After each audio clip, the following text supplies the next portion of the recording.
That was me some months ago giving my 2 previous P1-M units some love bumps. And now I'm sitting here with a fully functional, free from fault P1-M unit. Or so I had hoped.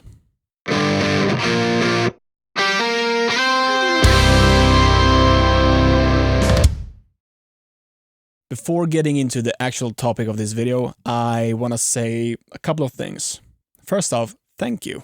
I'm getting subscribers and I've gotten subscribers without being active. I've apparently gotten like 70 subscribers or something without posting anything for a long time. And yeah, I just got surprised, so thank you so much. Following up on that, I'm sorry that I haven't posted anything. Life. I don't think I need to say anything else but that, and then people understand. But yeah, I'm sorry, because that's not my intent. I want to be way more active when it comes to uploading videos. But yeah, the priority list hasn't allowed me to do that. But yeah, this year I'll guarantee you that you will see much more. So getting into the actual topic of this video, did I bait you with my intro segment? Is it a catastrophe? No, it's not a catastrophe. But it isn't how it should be, according to me. Now, I don't think people would say that I am way too picky here, but I guess the comments will have to determine that. The unit works. It's not disconnecting, and I'm not pressing a select button, which causes the controller to do random stuff, which one controller did. What is interesting though, when I did get the unit, it had the disconnection issue. What I did was, at that time, when I got this third controller, was me using the already plugged-in USB cable into my computer, which was connected to my secondary P1-M, and it disconnected. So I was like, this is not real. Then just for the sake of it, I tried the new cable that came along. And that cable was a different cable. I didn't pay attention at first, but that was a different. It was a USB-C to USB-C, comparatively, you know, to the USB-C to USB 3. And that seemed to do it. Now, I don't know if it's the connection type itself, if the cable, you know, it's another port on the computer and that port has even more power or different voltage. I'm not a computer technician, so I don't know. Regardless, using that prevented it from disconnecting. But on the other unit, which is supposedly the same kind of unit, you know, the same, it didn't freeze with the USB-C to USB 3 cable. But yeah, on the third one, it did freeze, disconnect. Now, here is where you guys are allowed to say that I'm too picky or not. But the thing is, my hardware, and I would argue software, regardless, point is that my setup is close to free from faults. And when something comes in, you implement something that it doesn't reach that level. It becomes, well, to me, a disruption. So, what is this unit doing? This unit causes a noise at 14 kilohertz randomly, and I have to change channel banks to have it go away. And again, when it happens, it's very irregular. I don't know if it's more common when the faders are moving via automation, if it is when I am selecting a certain visibility agent. I don't know. I just know that when I do something on the controller, and when I pause the music, I can hear this annoying 14 kilohertz noise. And it's disturbing, you know, being used to having it all quiet and now randomly having this like high frequency noise. It disturbs me.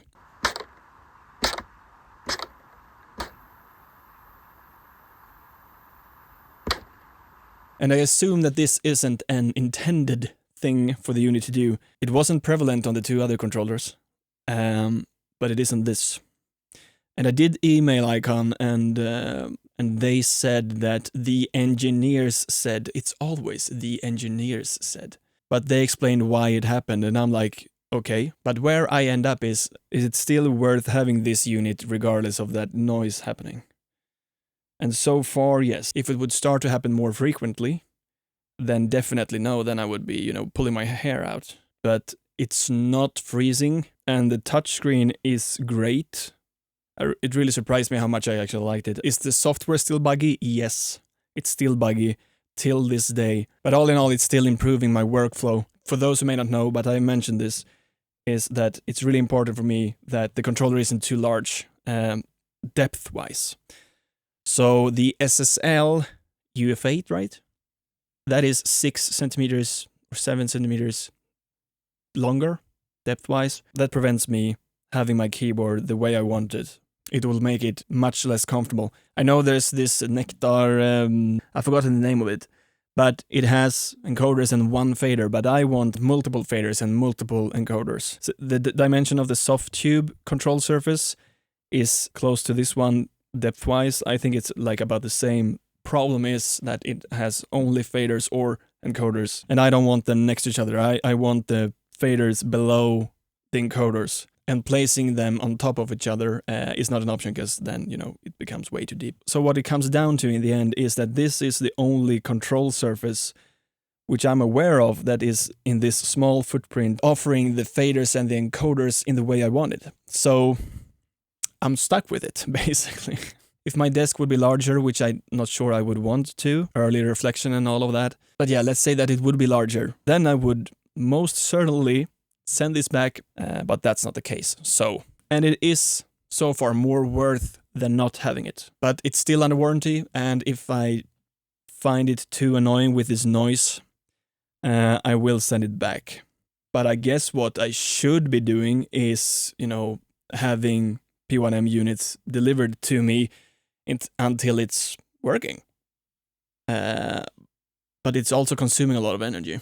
That's about it. I was thinking that maybe I should share some of the software issues that I have encountered using these units. I have some recorded on my phone here, so I was thinking maybe I'll go through them and you'll see what they are as I'm commenting the videos. I'm not even sure if these are all the videos that I've recorded, but 7 videos will have to do. Let's see what we have here. Oh yeah. Fader seems to move when I simply press solo on a channel here. Yep, that's what's happening. Let's see what's next. I remember this.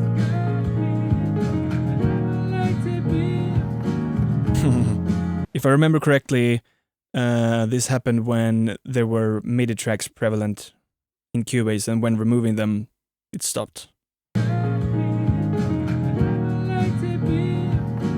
Yeah, the fader is not at 0, but the channel inside of Cubase remembered it as 0 when I pull it down, but then it jumped back. And then it goes haywire. And pressing solo, it stops going haywire. You tell me why. Oh, here maybe. We have MIDI tracks here. Oh yeah. It's the same project. So, removing them. Ah, caused it to stop. Yeah. I wonder why that happened. So what's this?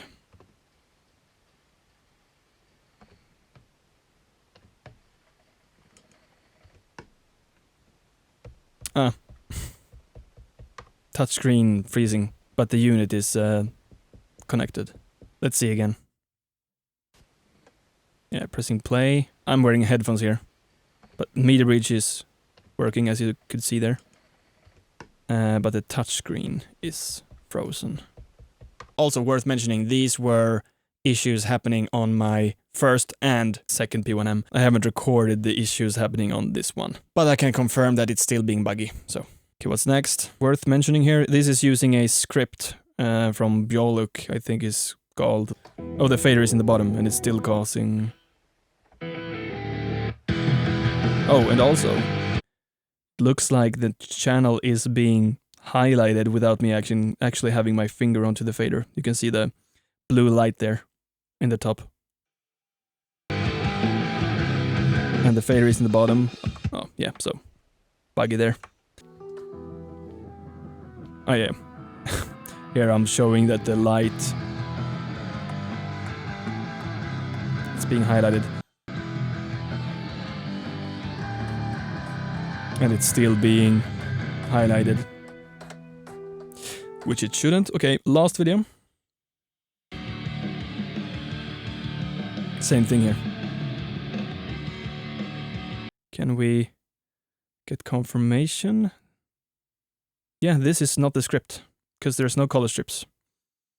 So, there you have it. It doesn't matter whether you're using the script or not, it happened. Now, if this would be the only software issue on this unit or these units, I wouldn't raise an eyebrow. But the problem is that it's so many things. And this is just me having data or proof for this unit's irregularities. There is a bug, a display bug that I'm quite convinced that I have taken a picture of. I'm gonna see if I can find it here. Yep, and I'll post it somewhere here. As you can see, there's a white rectangle and a square there instead of showing the correct digits. This has happened actually quite a few times. Yeah. So, finally, despite me still using this unit, I would not advise anyone to buy iCON products. That is simply based on my own experience, having 3 units so far, and none of them are working as well, at least I expect. But if you can return it and you have patience, you may be in more luck than me, so then you can try it out and maybe it suits perfectly for you. I think it's a matter of irregularity with this company. So yeah, that's where I stand. I don't, unfortunately, recommend people to buy this, despite me using this. I guess that's what I want to address in this video. So yeah, thank you guys, and Happy New Year, by the way. See you soon.